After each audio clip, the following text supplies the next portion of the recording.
Hey there, Marina here. Today I wanted to talk about another way you can use FasterEFT by yourself. I just took a training program where the teacher gave us a yoga class for 2 hours. It was an outreach yoga certification program, basically how to bring yoga to at-risk youth, battered women's shelters, jails, etc. I took this course because I felt like it applied to other areas.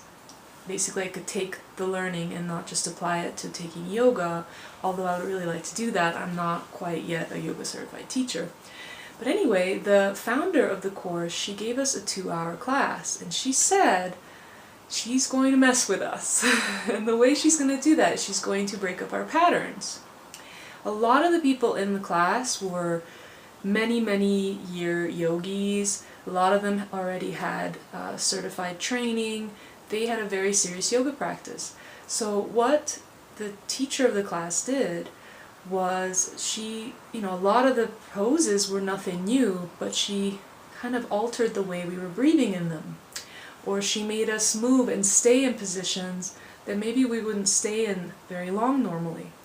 But the breathing thing is what really got me, and what really got me thinking and breaking the patterns, and how we can do that with tapping as well.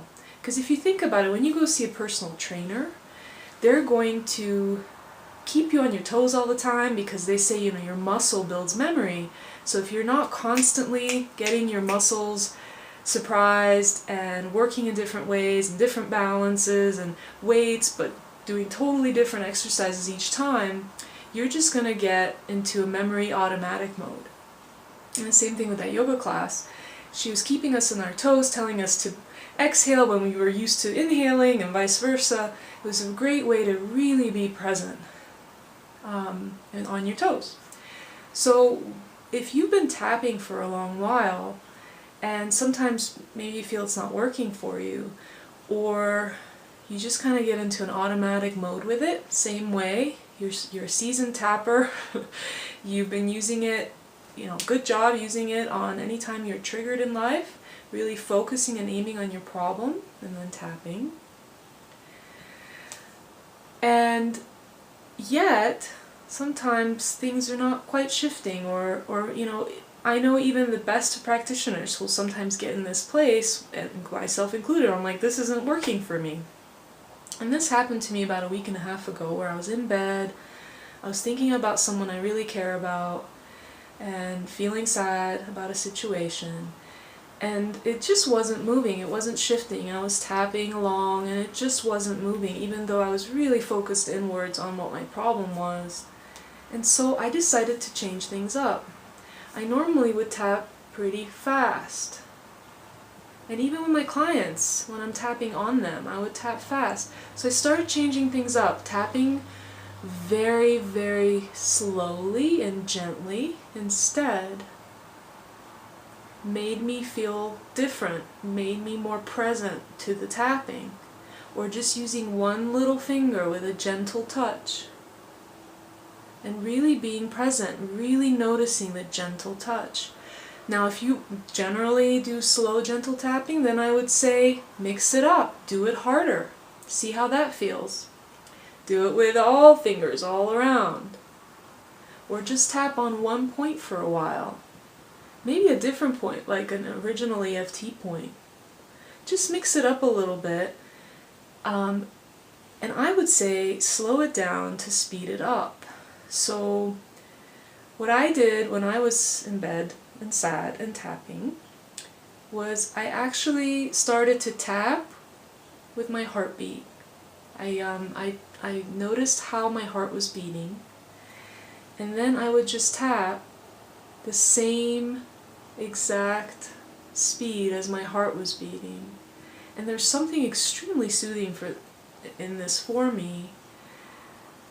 And I had a shift. I had a shift because I was able to really get in tune with kind of a sweet gratitude, sorrow spot about the situation, and have a lot of compassion that come up for me, just tapping with my heartbeat.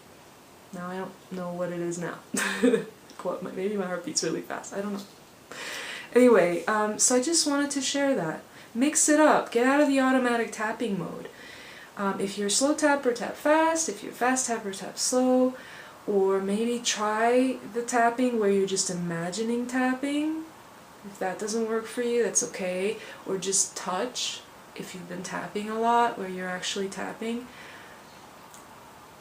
I would say no matter what, it's about being aware, bringing it back to this moment, and being very kind and gentle with yourself.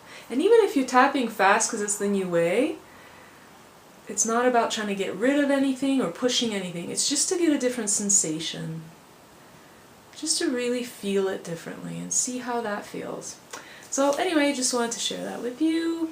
Just another way. Mix things up. Don't go into automatic tapping. Another thing to watch out for is not to keep talking while you're tapping. If you do that, stay quiet.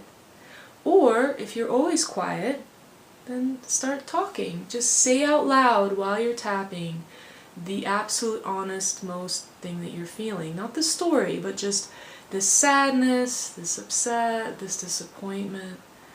Just really playing with that. Alright, that's all I've got. Have a great evening. Talk to you later. Bye.